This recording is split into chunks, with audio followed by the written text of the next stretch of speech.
I think that being with you here tonight is not only a pleasure for me, but an honor. And I want to thank Galia and her wonderful team for inviting me, and also for putting together this really, amazing and essential conference. And I said essential because, as you know, this conference is dedicated to new thinking. And oh my gosh, is that urgently needed. Consider that here we are, 75 years after the Bretton Woods conference there, and our natural life support systems are threatened. Poverty is rampant, even here in this wealthy United States, where one-fifth of our children live in poverty. The gap between haves and have-nots is a chasm. On the stock markets, we have algorithms speculating like crazy. And all of this, despite the Bretton Woods goal of a more prosperous world and a saner and more peaceful world. And all of this is happening in the midst of a new technological revolution that, unlike the Industrial Revolution, which took centuries, this technological revolution is radically altering our economic and social and political landscape just about every day.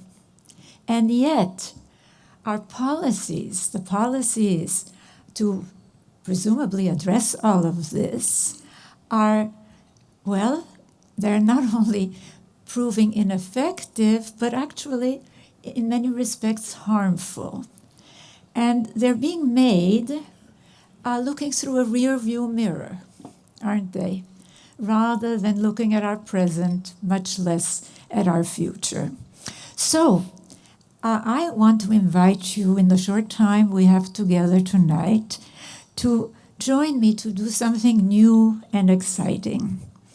To join me in looking at our society and our economy as they are now and as they can be through a new lens. A new lens that goes beyond the old thinking of conventional social and economic categories. That's a big order, but why? Why do we need to do this? Well, look, linguistic psychologists have been telling us for a long time that the categories that are made available by a language, a society's language, channel our thinking, making it difficult, and sometimes for some people impossible, to see different possibilities. And as Einstein said, there he is, we cannot solve problems with the same thinking that created them. Which takes me straight to the present economic discourse, which, as you know, is to a large extent about capitalism versus socialism or vice versa. And I'm going to suggest to you that we need to get outside of that old paradigm we're stuck in if we are going to really solve our mounting social, economic, environmental problems.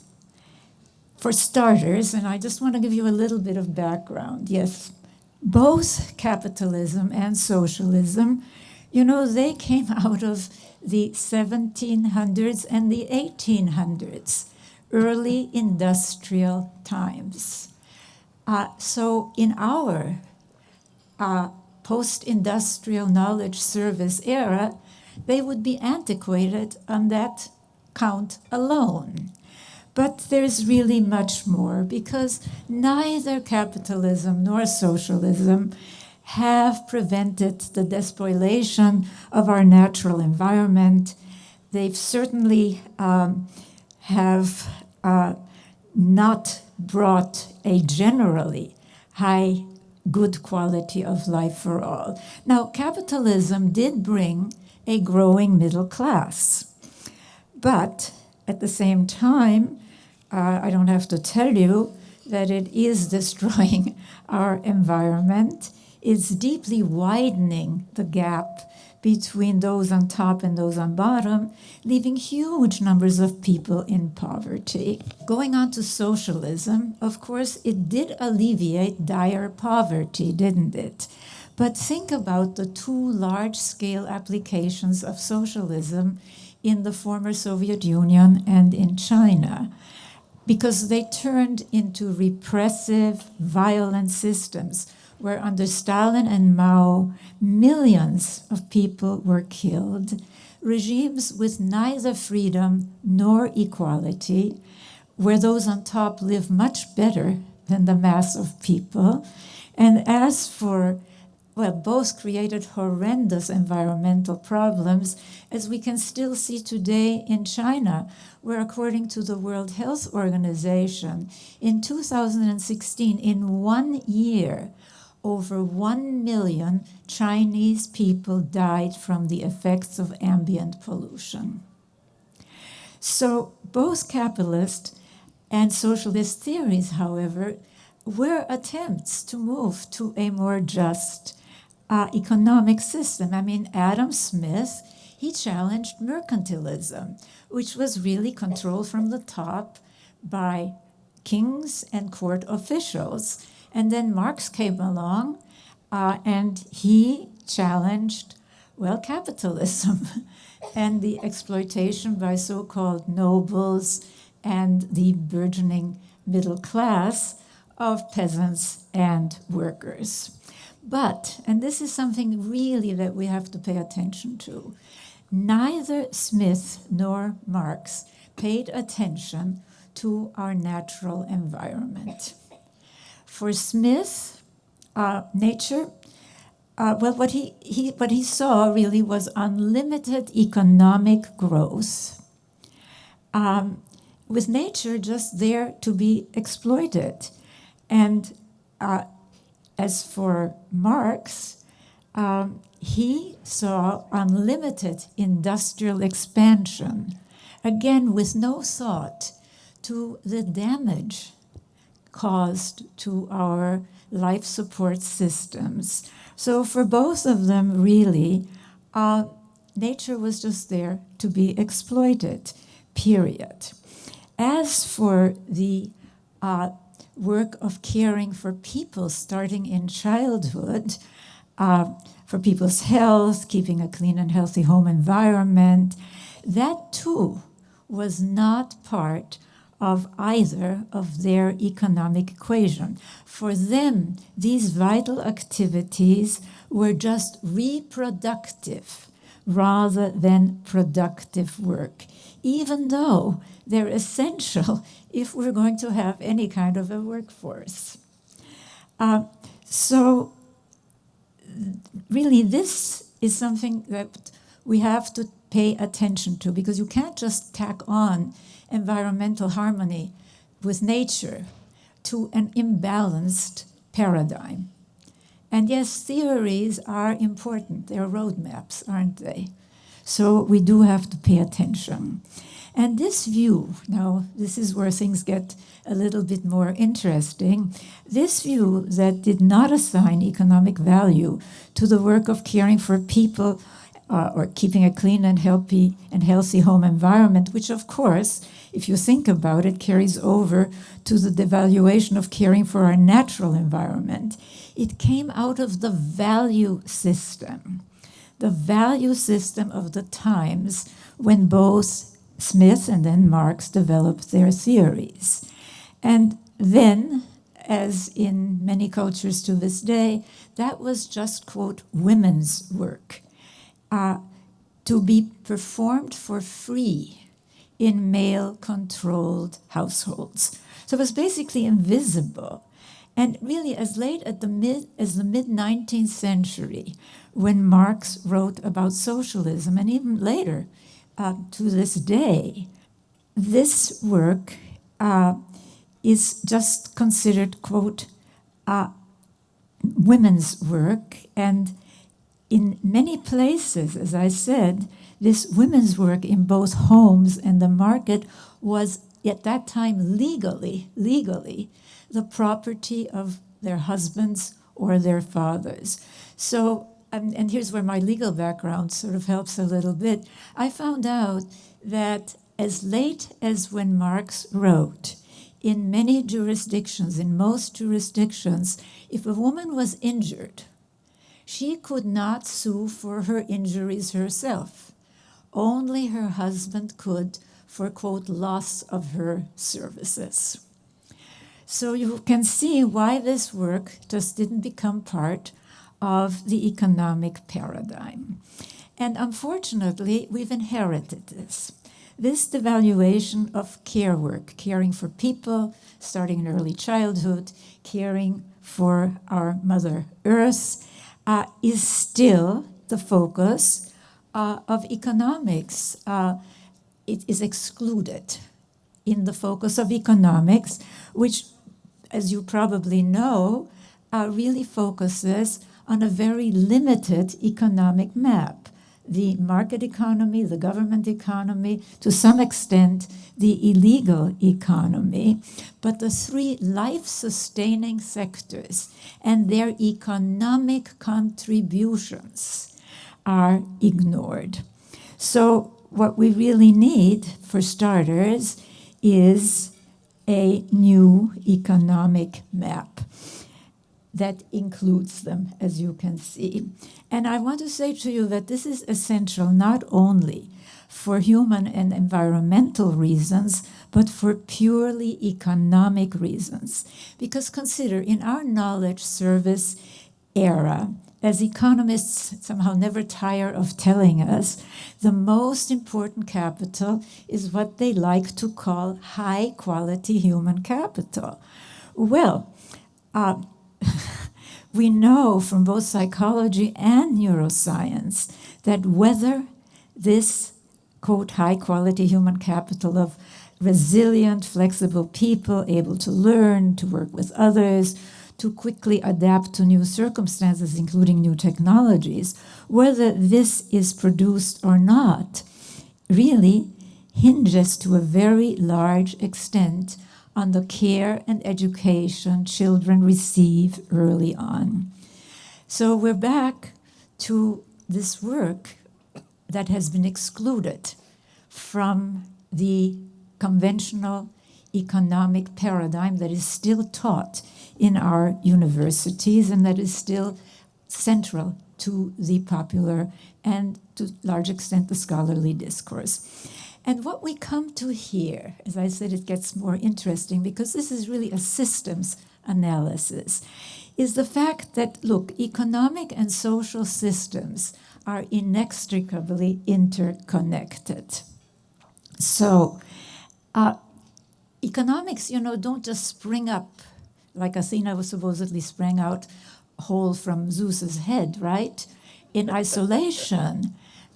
They are embedded, like other institutions, family, education, religion, politics, in the larger social context.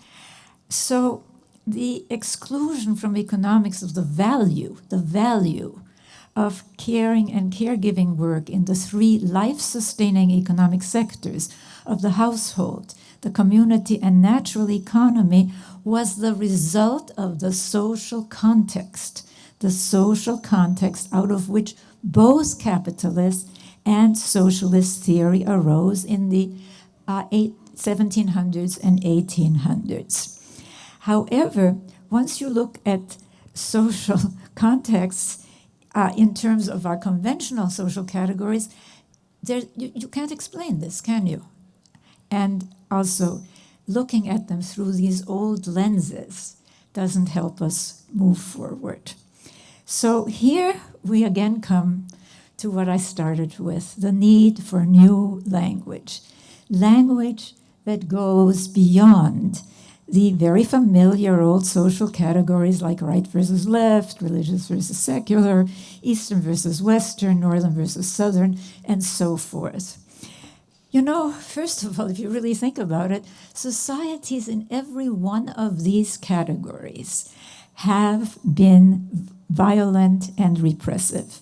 Whether it was Hitler's Nazi Germany, a rightist Western society, or Stalin's former Soviet Union, a leftist Western society, whether it's Kim Jong-un in Korea in the East, whether it's religious societies like ISIS, the Taliban, etc., or the would-be regime of religious fundamentalists in the West today.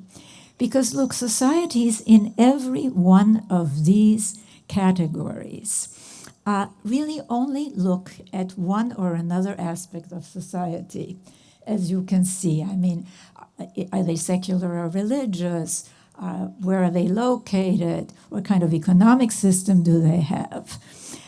Which, by the way, is why one of my colleagues calls them weapons of mass distraction, because they fragment our consciousness.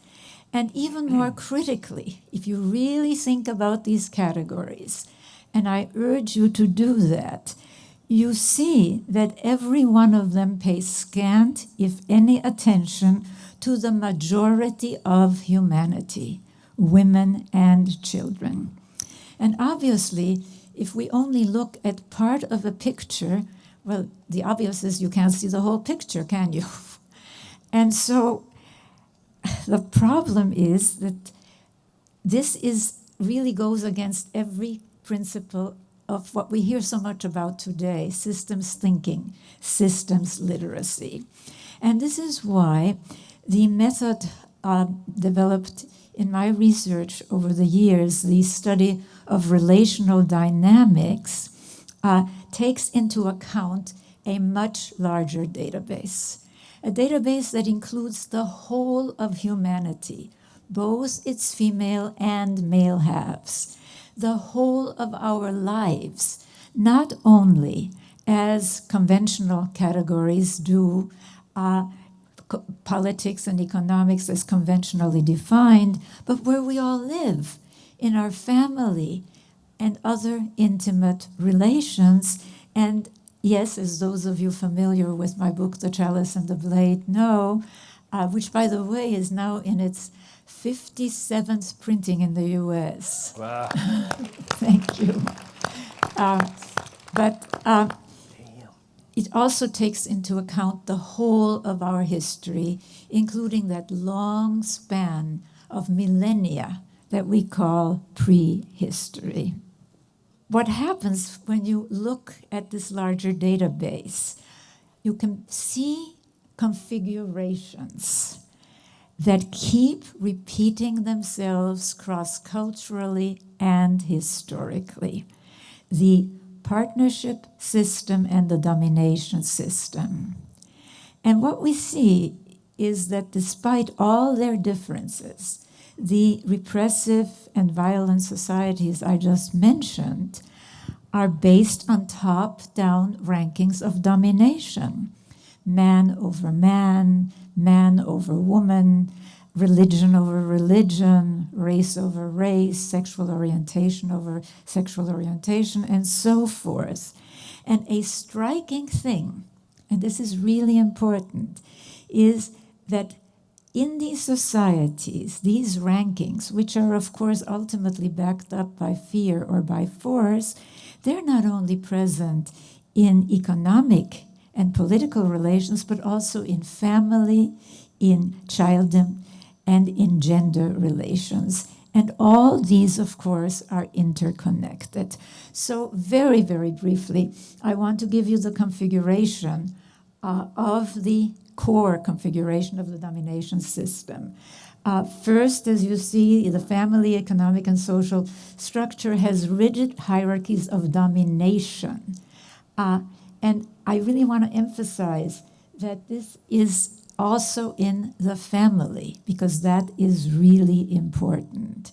Second, they rank male over female, and they have rigid gender stereotypes, so that anything that's considered masculine, such as domination and violence, is deemed more valuable than anything considered feminine, such as caring, caregiving, and nonviolence.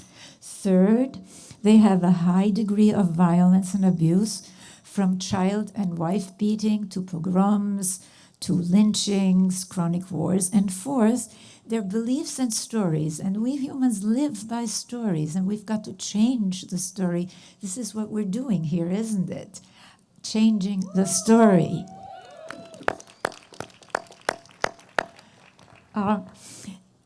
Their stories make all of this seem normal, moral, either biologically or divinely ordained.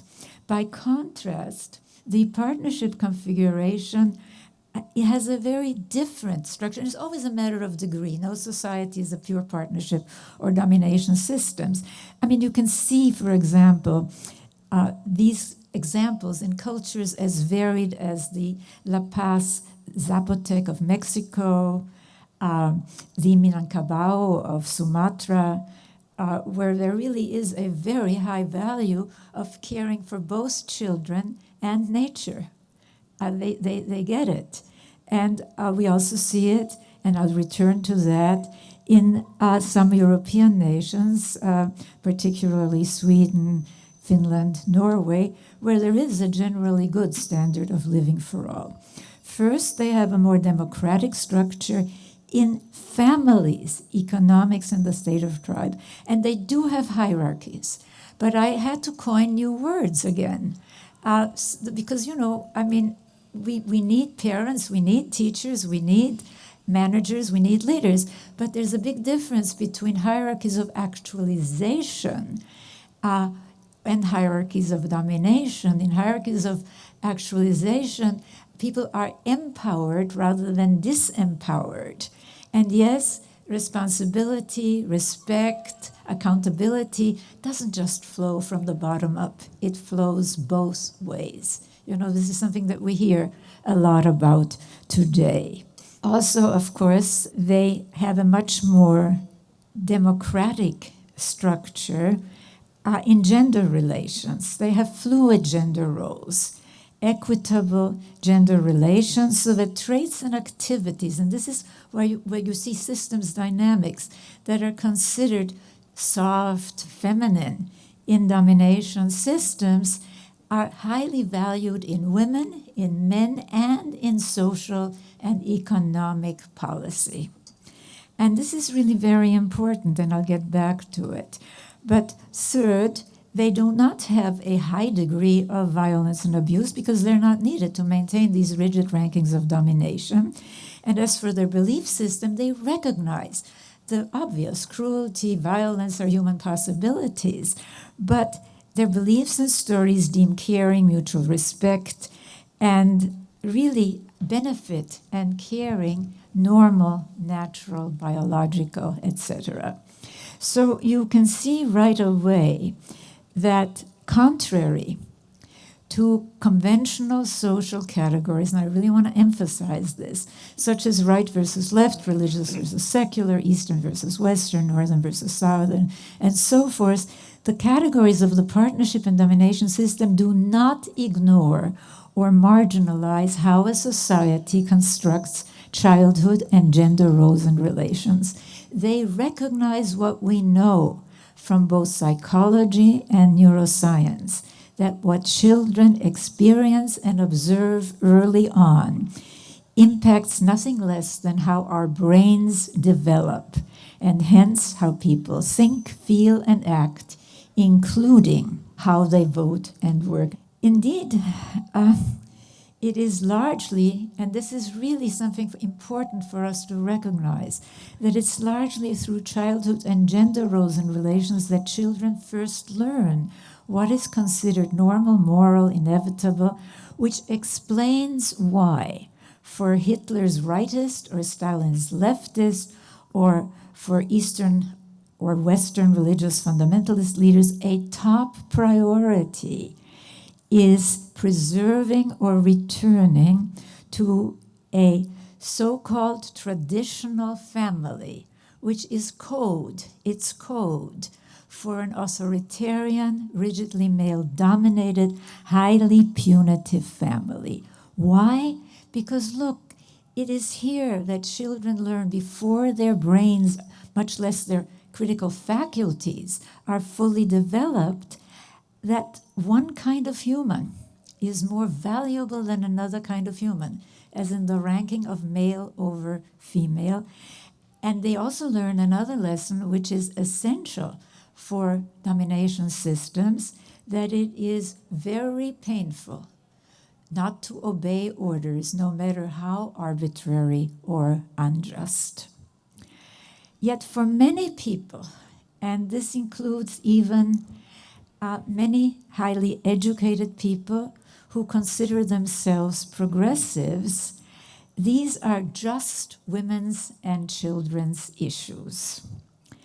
And you know, really we shouldn't be surprised about this, because consider that most of what we have been taught as important knowledge and truth marginalizes or does not even include women and children, the majority of humanity. I mean, think about it. So how could we see the connection between the status of women and children on the one hand and the society's politics, economics, and general quality of life on the other? And this continues to this day, even though there are empirical studies that show these connections. Way back already in 1995, the Center for Partnership Studies did a study, a statistical study using data from 89 nations, showing that the status of women is a powerful predictor of general quality of life. And you know, since then, the World Value Surveys, which look at values in nations representing 80% of the world's people, as well as the World Economic Forum's Global Gender Gap reports, have verified this, and not only in terms of economics, but in terms of democracy, human rights, and environmental protection. Well, one obvious reason is women are half of the population. So if women are discriminated against in the workplace and in the home, for example, in a number of developing nations, girls are not only given less education, they're given less health care and even less food. Well, obviously, this has a huge impact. You know, the ones that survive, we know that malnourished mothers give birth to children who are not developed properly. I mean, it has enormous implications. And this is something that we really also need to pay attention to, by the way, which is that globally, the mass of the world's poor and the poorest of the poor are women and children. So if we're serious about finding solutions to poverty, we have to look at this invisible majority. But, you know, the reason for these connections, and this is where we come back to the systems dynamics, which is really what this work is about.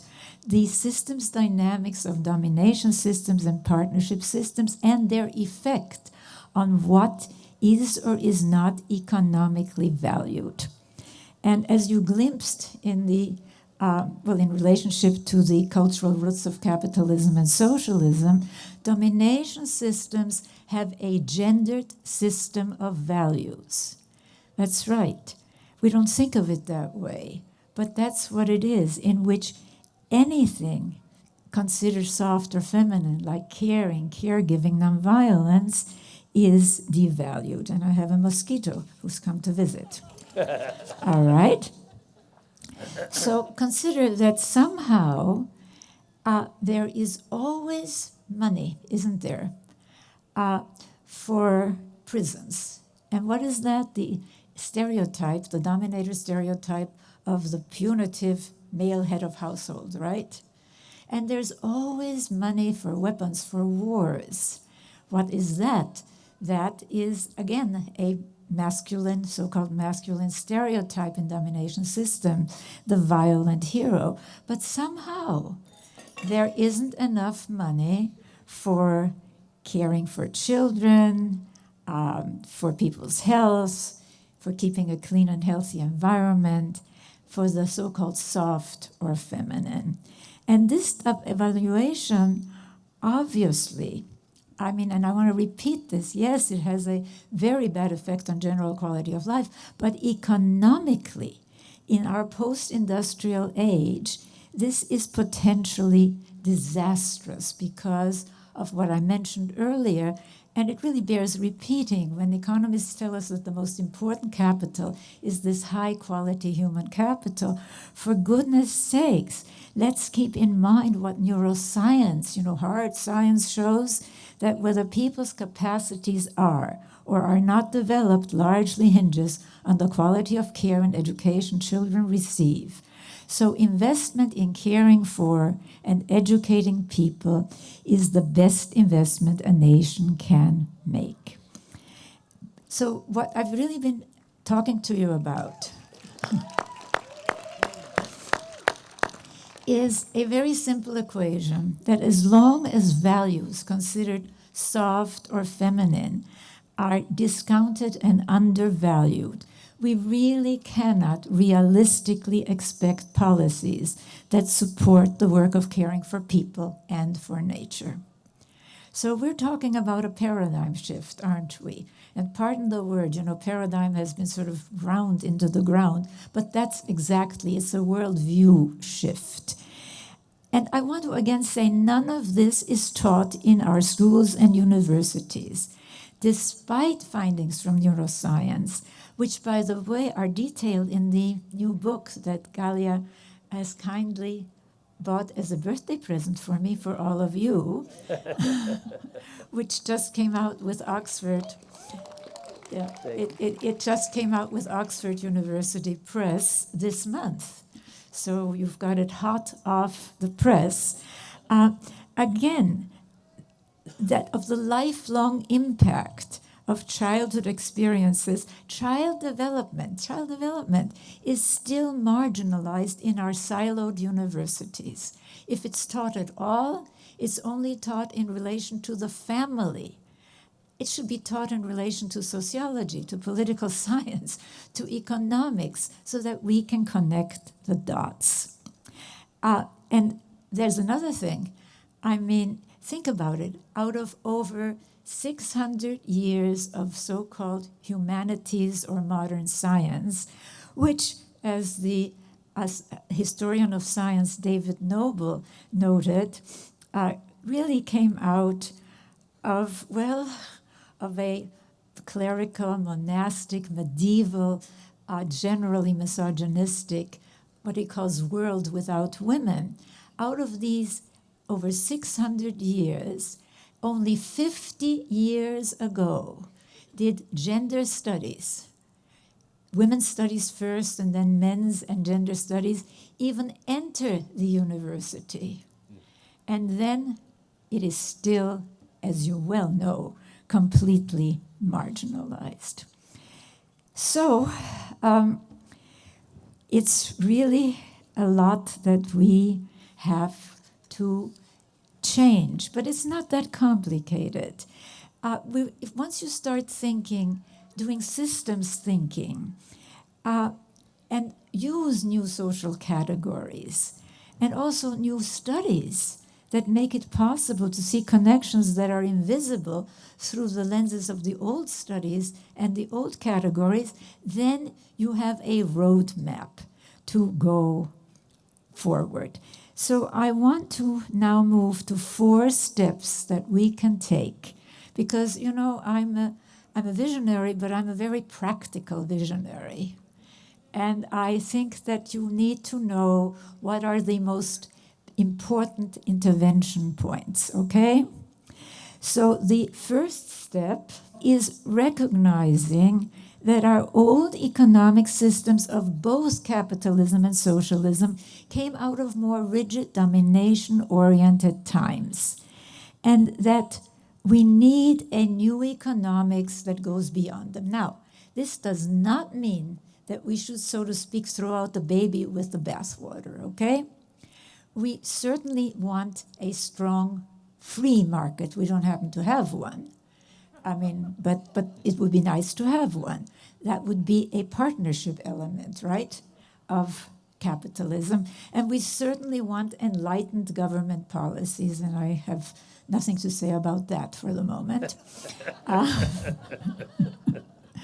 But in other words, we want to retain and strengthen the partnership elements of both capitalism and socialism, but really, we have to go further. We're in the post-industrial knowledge service era, if only for that reason, to really recognize that the real wealth of a nation, of the world, is not financial. And you see this every day, don't you? The stock market seesaws up, down, up, down. The real wealth, our real wealth, consists of the contributions of people and of nature.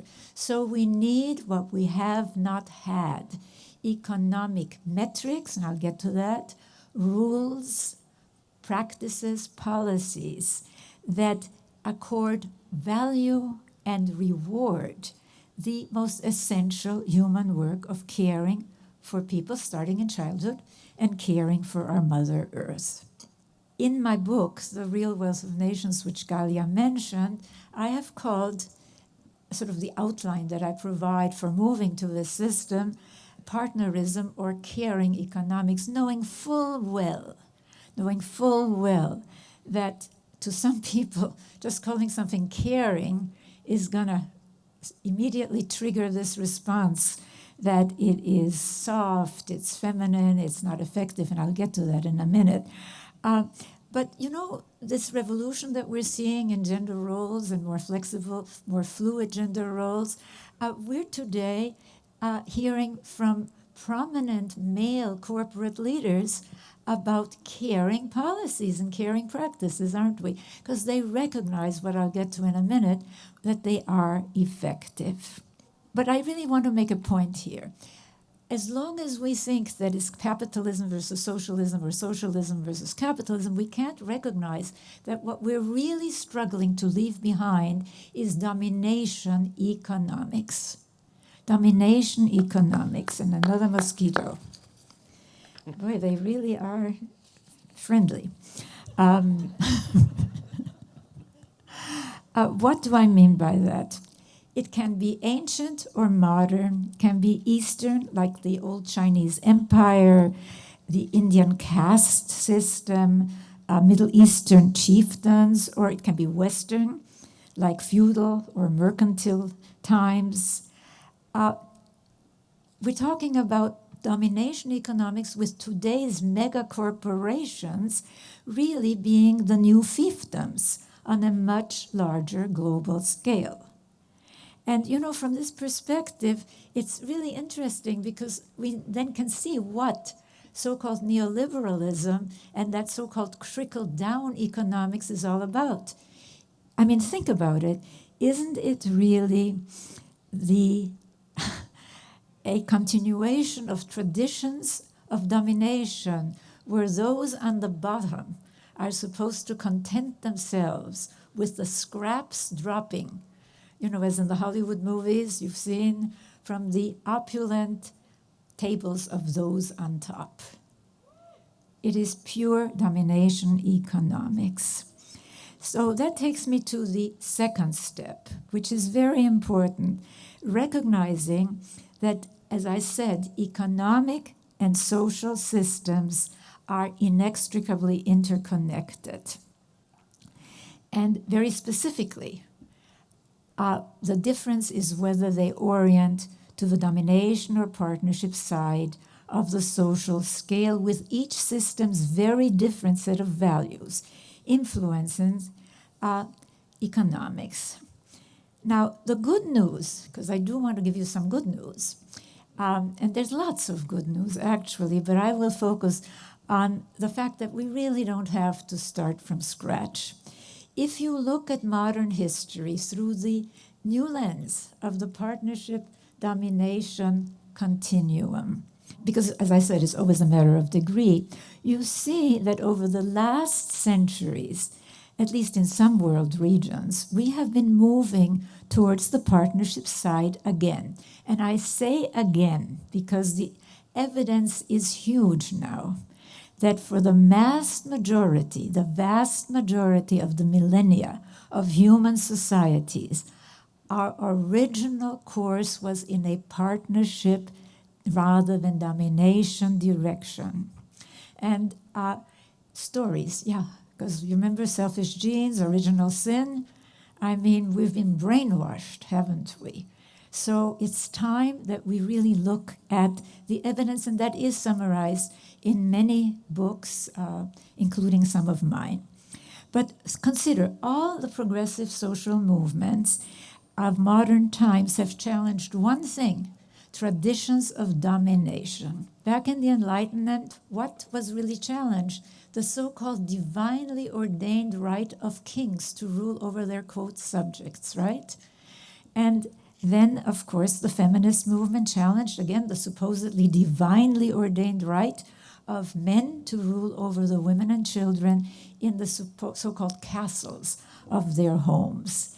And the abolitionists and the civil rights and anti-colonial movements, what did they challenge? Another so-called divinely ordained domination tradition, the right of a so-called superior race to rule over a so-called inferior one.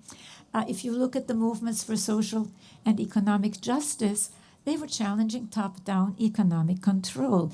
If you look at the peace movement and the more recent movement really challenging the pandemic of violence against women and children in intimate relations worldwide, which we must pay attention to, they're challenging, again, the use or the force or the threat of force to impose one's will on another, all the way to the environmental movement challenging our once hallowed conquest of nature, right? Which is at our level of technological development with our overpopulation, largely due to the subordination of women, but that's another lecture. But something for us to keep in mind. Yeah, it's challenging something that is about to do us in. But these movements, and really this is very important, they focus primarily on dismantling the top of the domination pyramid. Politics and economics is conventionally defined.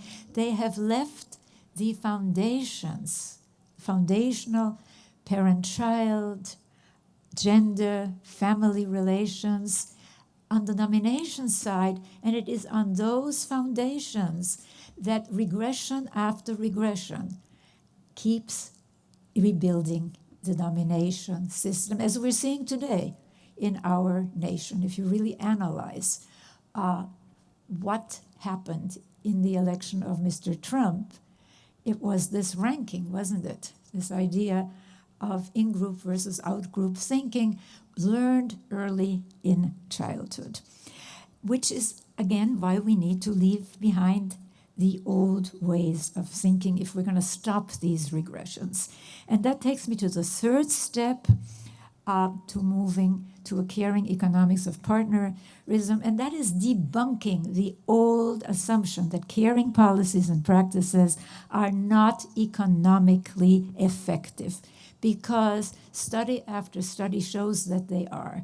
For example, studies show that the companies that regularly appear in the Fortune 500 or Working Mothers as the best companies to work for, companies that have caring policies, they have a higher return to investors. You know, this is just that simple.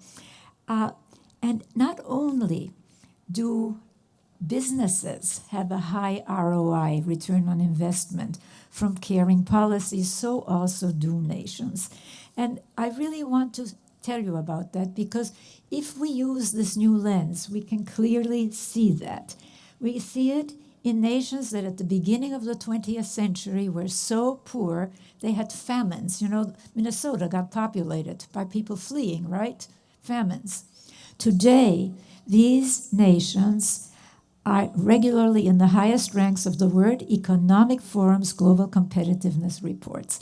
And a major factor in this dramatic change is that they pioneered caring policies like high-quality childcare, universal health care, generous paid parental leave for both mothers and fathers, by the way, elder care with dignity. In other words, while these are not ideal societies, they have a generally good living standard for all, low poverty and crime rates, high longevity rates. They're also ahead in the use of solar energy and other clean power sources. So they show the enormous return of investment in caring for our most important assets, people and nature.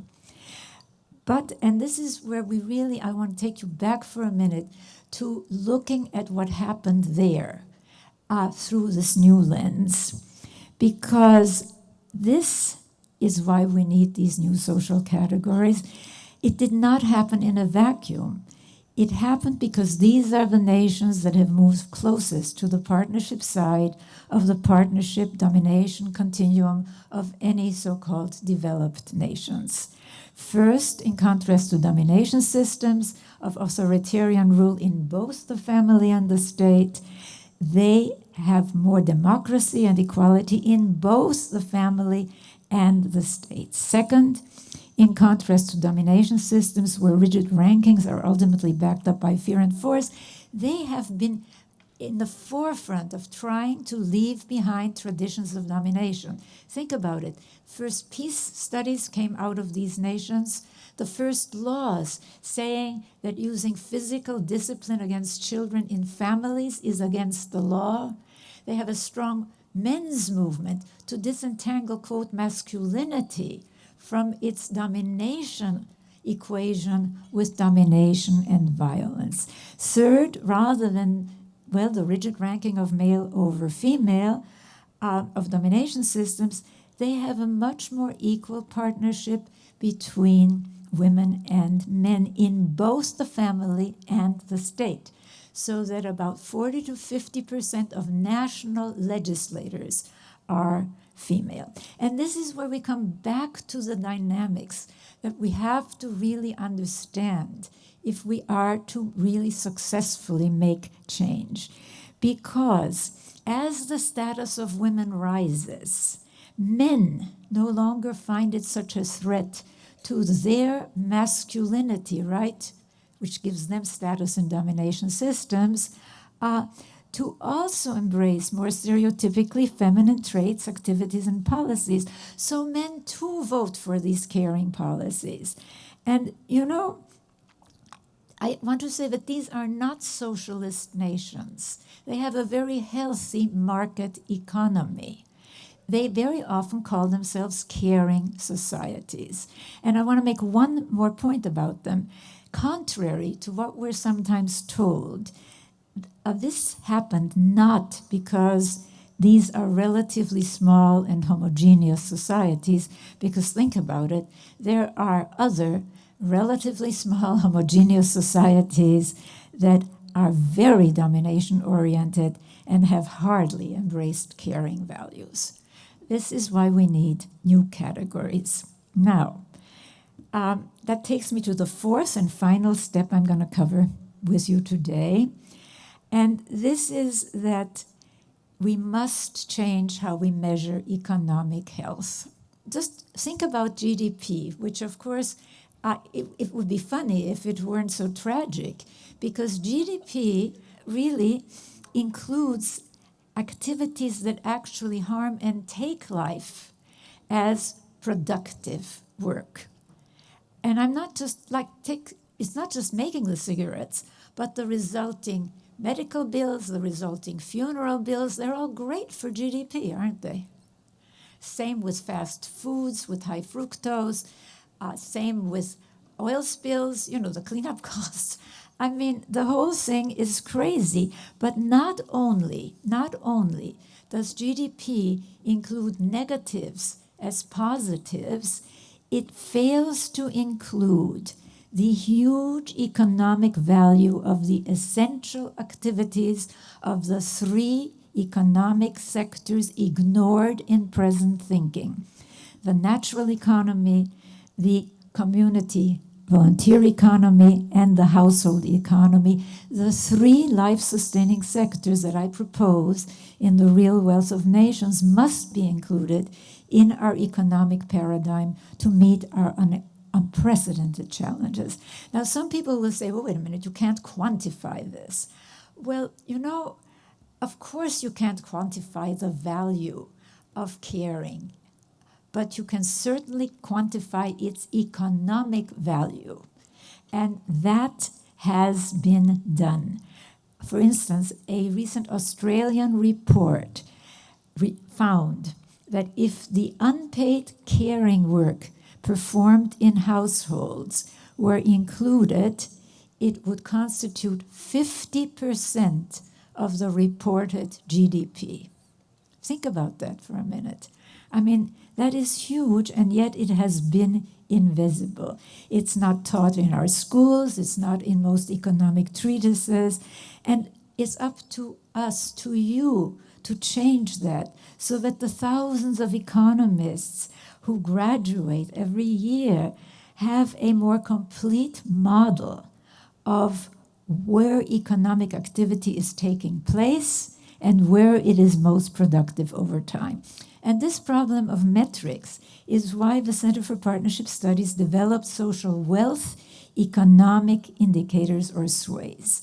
Now, these indicators differ from not only from GDP, but from most GDP alternatives in that they are geared to our knowledge service age, showing that the most effective approach to developing human capacity, that high-quality human capital, I don't like the term, I prefer the term of human capacity, that the most effective way is supporting care and education in early childhood and throughout life, and that a healthy natural environment is key to human not only survival, but to us thriving.